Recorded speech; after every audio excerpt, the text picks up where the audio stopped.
I came here basically because I felt that there was a really urgent need to kind of stand up to the Republican agenda.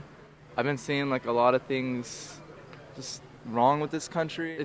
I think increasingly our self-determination is being rapidly taken away. We're losing the whole idea of what it means to be democratic. I think like a lot of government policies and corporate policies are really infringing on all of that. March to show solidarity with other people's movements. I wanted really strongly to show solidarity with the immigration movement, with the Iraqi veterans against the war, with Code Pink, with a lot of other organizations that are trying to impact social change on a number of different levels. Do you guys want to tell me what's going on right now? We're having a riot. We're having a riot. It's currently a crazy It's a pretty violent, dramatic protest. Yeah. Uh-huh. We just came upon it and really felt the need to get violent out here on the grass. So what does a riot look like around here? Pretty quiet.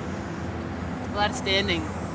Okay. A lot of people with digital cameras and cell phones. Lots of action. We got some Yeah. bicycles. Came to the park next to the river. There's a hip-hop show going on. Big hip-hop names, Mos Def and Atmosphere were all playing across the river. And so it was a really mixed crowd. You know, there's kids going to the concert, college kids, families, delegates, security, police, you know, just a wide array of people there for a whole different reasons. And we heard reports of tear gas being used down the street.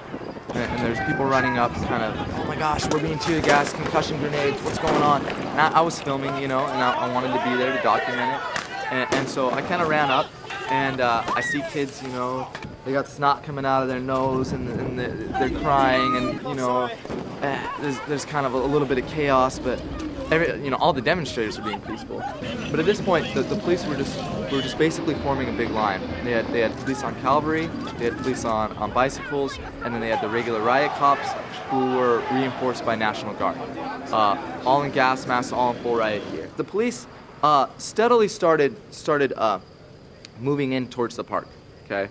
And we're filming, and CNN's filming, and you can see big media with their helmets and their gas masks behind the police lines. And, you know, the concert's right across the river, you know, and everyone just kind of hanging out, mellowing out. And the police slowly started to move down the street and create a line.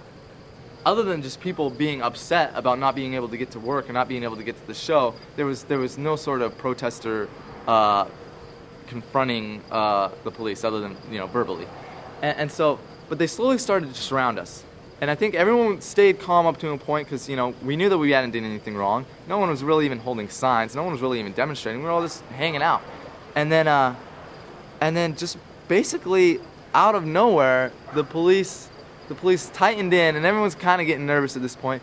And they get on the bullhorn and they say, "Ladies and gentlemen, you're all under arrest." Ladies and gentlemen, you're under arrest. Are you serious? Please be seated. Place your hands on top of your head and cooperate. I'm seeing families and, like, you know, kids with University of Minnesota shirts, and, like, you know, kids are bobbing their head to hip hop, like, what, are you kidding me? And at that point, no one really believed it.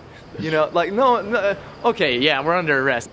But then as they started slowly moving in, it became real clear that this was a mass arrest and that they were going to arrest people without any probable cause, without witnessing any sort of crime other than hanging out in a park.